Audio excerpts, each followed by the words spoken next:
नमस्कार दोस्तों, मैं रंजीत सिंह आपके अपने YouTube चैनल लाल किताब का मजमून में आपका स्वागत करता हूं। दोस्तों, मुझे खुशी हो रही है कि मुझे आप सबके मैसेजेस आते हैं और फ़ोन्स आते हैं और आप मेरी वीडियोस पसंद कर रहे हैं। इसके लिए आप सबका तहे दिल से धन्यवाद।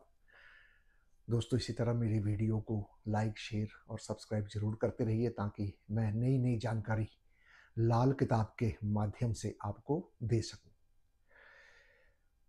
दोस्तों, जैसे कि बहुत ज़्यादा आजकल एक ट्रेंड चल रहा है एस्ट्रोलॉजी में, ऋण के नाम पर।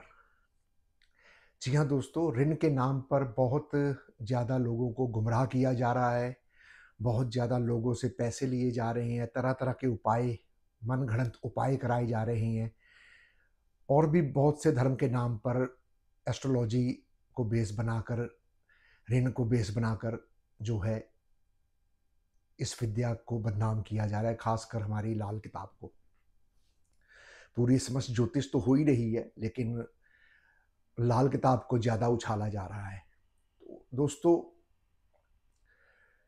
आज मैं आप सबके सामने पित्तर ऋण को ही खोलने की कोशिश करूँगा कि आप खुद अपने घर में बैठे ही देख पाएँगे कि आपके टेवे में पित्तर ऋण है या नहीं है।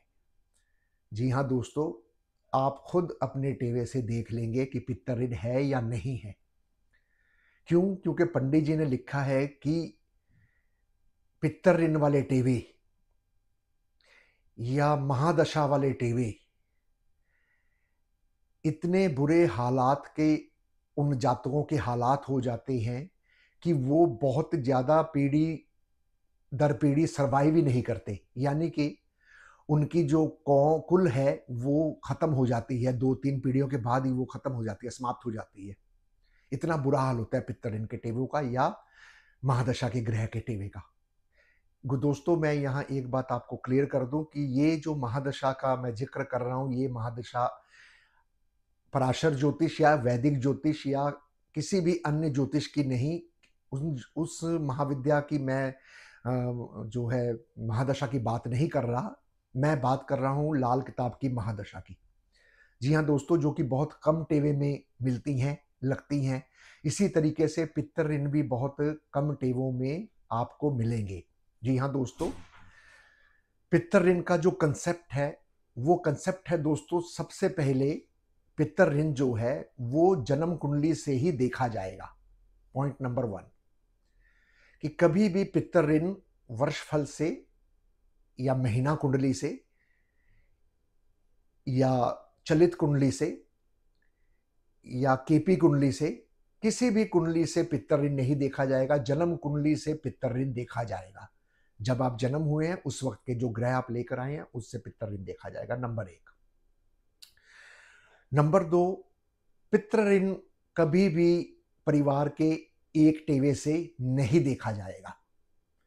जी हाँ दोस्तों, पितृ ऋण कभी भी परिवार के एक टेवे से नहीं देखा जाएगा।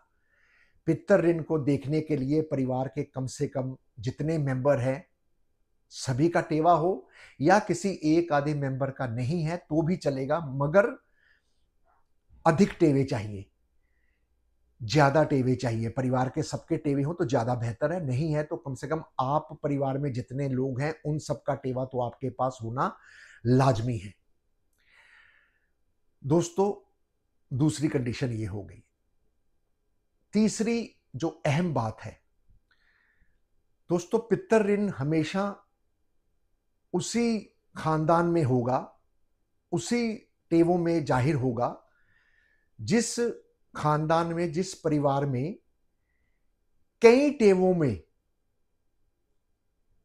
बृहस्पति खराब हो रहा हो। जी हां दोस्तों, किसी एक टेवे को देखकर पित्तर ऋण नहीं होगा।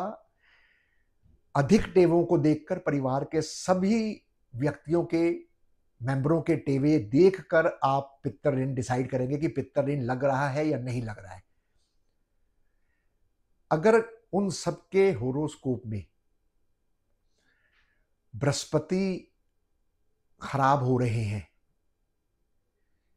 बृहस्पति खराब हो रहे हैं का मतलब ये है कि बृहस्पति के जो टेवे में पक्के घर हैं 2, 5, 9 और 12, 11 को भी आप देख लें तो नुकसान नहीं है, क्योंकि पक्के घर का जब जिक्र किया है पंडित जी ने उस वक्त उन्होंने खाना नंबर 11 लिया है, मगर जब पित्तर ऋण का जिक्र किया उस वक्त उन्होंने खाना 12 भी लिया है। इसलिए आप अपनी कुंडली का या अपने परिवार की सभी कुंडलियों का खाना नंबर 2, 5, 9, 11 और 12 को जरूर देखें।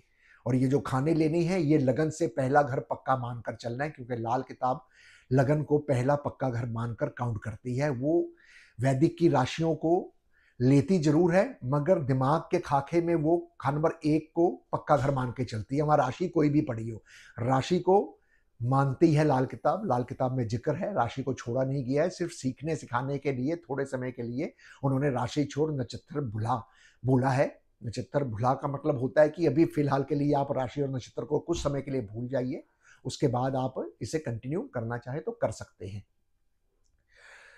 दोस्तों, मैं बात कर रहा था पितर ऋण की। पितर ऋण जब आप परिवार के अगर 4 मेंबर है, 3 मेंबर है, 5 मेंबर है, 7 मेंबर है, सबके टेबों में देखिए, अगर सबके टेबों में बृहस्पति देव खराब हो रहे हैं या मैक्सिमम टेबों में बृहस्पति देव खराब हो रहे हैं, अगर 5 टेबे है तो 3 में खराब हो रही हैं, मैक्सिमम इसी को कहते हैं। 7 है तो 4 में खराब हो रहे हैं, 2 है तो 1 में हो रहा है या दोनों में हो रहा है, तो वो पितर ऋण के श्रेणी में वो परिवार, वो खानदान आएगा। पितर ऋण के अलावा पंडित जी कहते हैं कि अगर जब तक बृहस्पति का ऋण टेवे में नहीं होगा तब तक पितर ऋण नहीं लगेगा। इवन जो अन्य ऋण लाल किताब में बताए गए हैं, चंद्र, शुक्र, मंगल, बुध, शनिचर, राहु, केतु का ऋण, ये भी ऋण लागू नहीं होगा। मगर इसके पीछे का कंसेप्ट कुछ और है। वो कंसेप्ट भी हम जब किताब पढ़ते हैं तो हमें पता लग जाता है। आप भी जब किताब पढ़े तो आपको ही पता लग जाएगा। अगर नहीं लगता है तो जहां आप पढ़ रहे हैं उनको बोलिए, वो आपको समझाएं। और अगर आप मेरी क्लास ज्वाइन करना चाहते हैं तो मेरा टेलीफोन नंबर है 9463414434। मैं ऑनलाइन क्लासें दे रहा हूँ। मेरा एक बैच शुरू हो चुका है जिसकी अभी 2 क्लासेस हुई हैं। अगर आप भी लेना चाहते हैं तो आपको प्रीवियस जो वीडियोस हैं वो मिल जाएंगे और फर्दर आपको क्लास में एंट्री मिल जाएगी। इसके लिए आप मुझे संपर्क कर सकते हैं। पितर ऋण, अगर बृहस्पति अपने दुश्मन ग्रहों के साथ पीड़ित हो रहा है, यानी कि बृहस्पति के घर जो मैंने पक्के घर आपको बताए हैं उनमें अगर बृहस्पति के शत्रु, बृहस्पति के पंडित जी ने वैसे तो 2 शत्रु बताए हैं, बुध और शुक्र, ये दोनों ग्रह बृहस्पति से शत्रुता करते हैं। मगर कहीं ना कहीं राहु भी बृहस्पति को खराब करता है, उसका दम घोटता है, क्योंकि राहु दोस्तों आप सबको पता है धुआं है और बृहस्पति जो है हमारी सांस है। तो जब हम धुएं में जाते हैं तो हमारी सांस जो है वो अटकना शुरू हो जाती है, हमें घबराहट शुरू हो जाती है ना। तो पित्तर ऋण का टेवा भी एक तरफ से दम घोटने वाले ही टेवा होती हैं, जो धीरे धीरे धीरे धीरे दम घोटते घोटते आपके प्राण खत्म कर देता है। आपके प्राण खत्म कर देने का मतलब ये नहीं है कि आप मर जाते हैं, आपको गरीबी की तरफ धकेल देता है, आपको मुसीबतों की तरफ धकेल देता है, आपको परेशानियों की तरफ धकेल देता है। इस तरह की प्रॉब्लम जो है पित्तर ऋण में देखी गई है। आगे आगे जैसे जैसे इस एपिसोड को मैं बढ़ाने की कोशिश करूंगा, वैसे वैसे और भी आपको ऋणों के बारे में मैं जानकारी देता रहूंगा।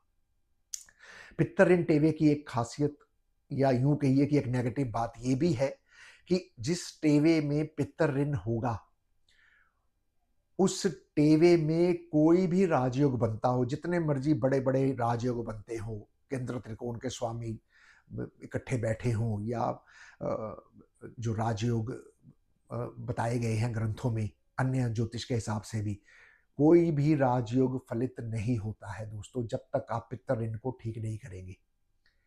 पित्तर ऋण हमारे टेवे में वो बीमारी है जो हमारे पुरखों ने हमें दी है। पितरों का कर्जा लेकर हम आए हैं, और हम अगर अपना कर्जा इस दुनिया में, इस संसार में इस बार मैं नहीं उतार कर जाऊंगा तो ये कर्जा मेरे औलाद के टेवे में आ जाएगा, फिर उसे ये कर्जा उतारना पड़ेगा। वो नहीं उतारेगा तो आगे उसकी औलाद, ऐसे 3 पुश्तों तक ये कर्जा जा सकता है। उसके बाद तो पीढ़ी खत्म होना शुरू हो जाती है, प्रॉब्लम्स खत्म होना शुरू हो जाती है। ऐसे आपके दिमाग में बहुत से परिवार होंगे दोस्तों जिनकी पीढ़ी दर पीढ़ी ही खत्म हो गई, या गरीबी में ही वो पीढ़ी दर पीढ़ी भुगतते आ रहे हैं गरीबी को। गरीबी सिर्फ धन की नहीं होती दोस्तों, अगर आपका शरीर तंदुरुस्त नहीं है तो वो भी गरीबी है, शरीर की गरीबी है वो। अगर आपका मन ठीक नहीं है तो वो आपकी मन की गरीबी है वो। इसी तरह अगर आपकी औलाद ठीक नहीं है तो दोस्तों वो आपको औलाद की गरीबी है। तो ये पंडित जी ने बहुत गहरे शब्द लिखे हैं। इन शब्दों को समझना थोड़ा-सा मुश्किल हो जाता है कई बार, लेकिन चलिए जब हम मेहनत करते हैं, शब्द पढ़ते हैं, उसको समझने की कोशिश करते हैं, तो पंडित जी के आशीर्वाद से खुद ही वो शब्द जो हैं खुलने शुरू हो जाते हैं।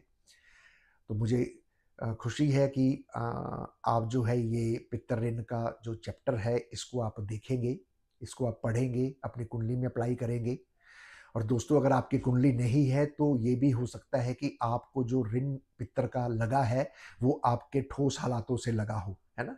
जैसे आपके बाप दादा ने कोई मंदिर तोड़वाया हो, कोई पीपल कटवाया हो, कोई कुल पुरोहित को बदल लिया हो, है ना? कोई किसी ब्राह्मण की बेइज्जती कर दी हो, निंदा कर दी हो या बदल लिया हो, है ना?